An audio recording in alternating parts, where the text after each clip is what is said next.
Қарасай аудандық клиникалық көпбейінді орталық ауруханасында алғаш рет пациенттің жүрегіне кардиостимулятор орнатты. Отаны кардиохирургия бөлімінің меңгерушісі жоғарғы санаттағы дәрігер орынбасар Тайманұлы жүргізді. Айта кетерлігі, пациент бұл отаға мемлекеттік әлеуметтік сақтандыру шеңберінде қол жеткізген.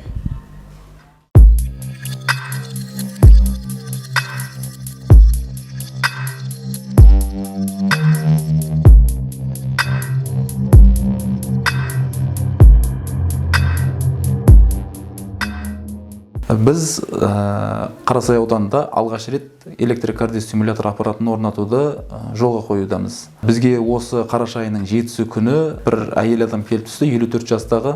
Бұл әйел адамның анамнезінде ревматикалық аурулармен ауырады. Келіп түскен кездегі электрокардиостимулятор орнататын бірден-бір көрсеткіш науқаста жүрек қағысының төмен болуы.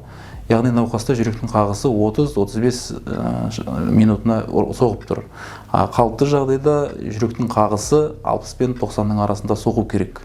Бұрын соңды жаңағы бұл Қарасай ауданының халқы жоғары мамандандырылған операцияларды көмек ретінде алу үшін Алматы қаласына жүгінетін. Енді бүгінгі таңда Қарасай ауданында осындай жоғары технологиялық аппараттардың біздің ауруханамызға келуінің нәтижесінде осындай операцияларды біздің ауруханамызда жасаудың мүмкіндігі туып отыр. Операция барысында бізде бір оператор және оның көмекшісі және операциялық мейірбике немесе мейірағасы көмектеседі.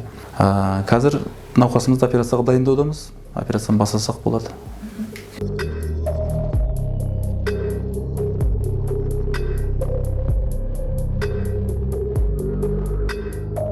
Орынбасар Тайманұлы айтып жіберіңізші, операция қалай өтті? Операциямыз сәтті өтті. Біздің жақтан жаңағы электрокардиостимулятор құрылғысын орнаттық. Пациентіміздің қазір жағдайы жақсы, пульсі қазір көтерілді. Кардиостимулятор көргеннен кейін, жаңа қойғаннан кейін өзінің пульсі 90-ды көрсете бастады. Негізі кардиостимулятордың базовый режимі 60 пен тұр. 60-тан төмен түскен кезде уже кардиостимулятор жұмыс істей бастайды.